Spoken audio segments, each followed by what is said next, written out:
اعوذ باللہ من الشیطان الرجیم، بسم اللہ الرحمن الرحیم۔ سورہ نمبر 2، آیت نمبر 273۔ للفقراء الذین احصروا فی سبیل اللہ لا یستطیعون ضربا فی الارض یحسبهم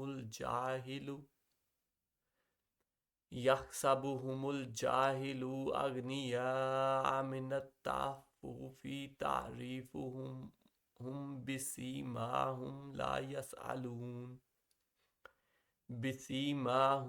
یسألون الناس الحافا وما تنفقوا من خیر فإن اللہ بہ علیم۔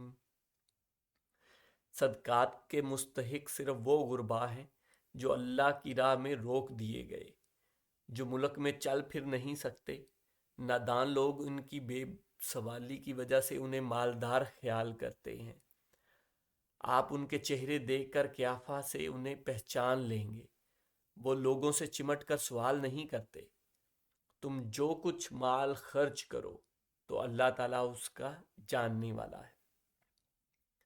ہمارا اللہ کی راہ میں خرچ کرنے والا ٹاپک چل رہا ہے، اور یہ آیت جو ہے مطلب most related, one of the most related آیت اس ٹاپک کے کہہ سکتے ہیں۔ بڑی ڈیٹیل سے اس ٹاپک پہ بات ہوئی ہے، اور یہ آیت میں آلریڈی زکوٰۃ کے ٹاپک میں کر چکا ہوں کہ کون مستحقین ہوتے ہیں صدقات کے یا زکوٰۃ کے، اس میں تو لیکن یہ اتنی ریلیٹڈ اس ٹاپک سے تھی کہ مجھے یہاں میں دوبارہ کر رہا ہوں، اور اس کو ڈیٹیل سے دیکھتے ہیں۔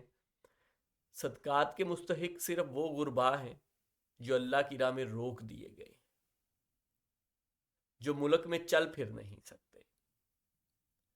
تو یہاں پہ مستحقین بتا رہے ہیں اللہ پاک، اور یہ دو اور آیات میں بھی بتائے ہیں۔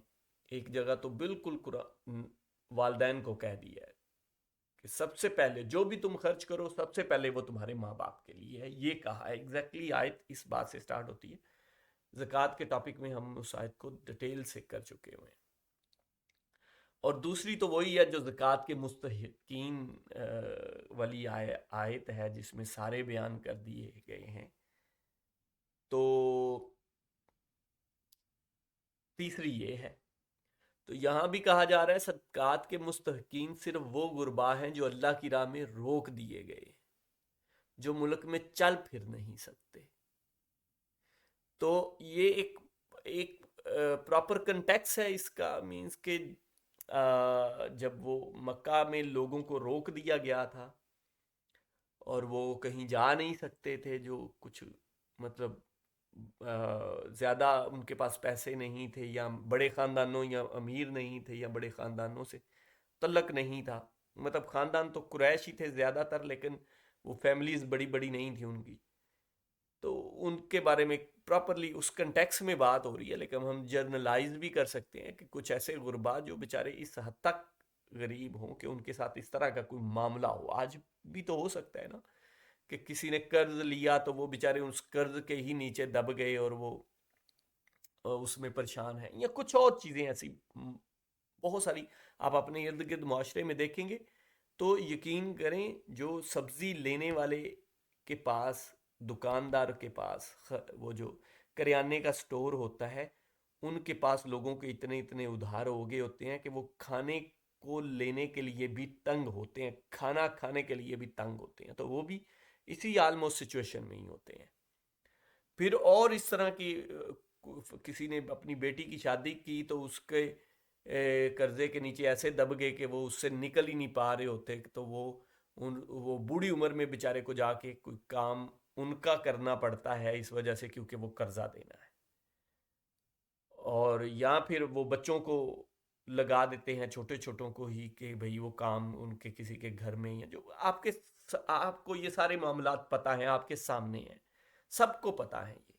تو ایسے لوگوں کی مدد کرنا، وہ مستحق ہیں۔ اللہ پاک فرما رہے ہیں یہاں اس آیت میں وہ مستحق ہیں، ان کو دینا چاہیے۔ اور یہاں پہ صدقات کی بات کی جا رہی ہے، خرچ کرنے کی بات ہو رہی ہے، خالی زکوٰۃ کی نہیں ہے کہ زکوٰۃ آپ نے وہ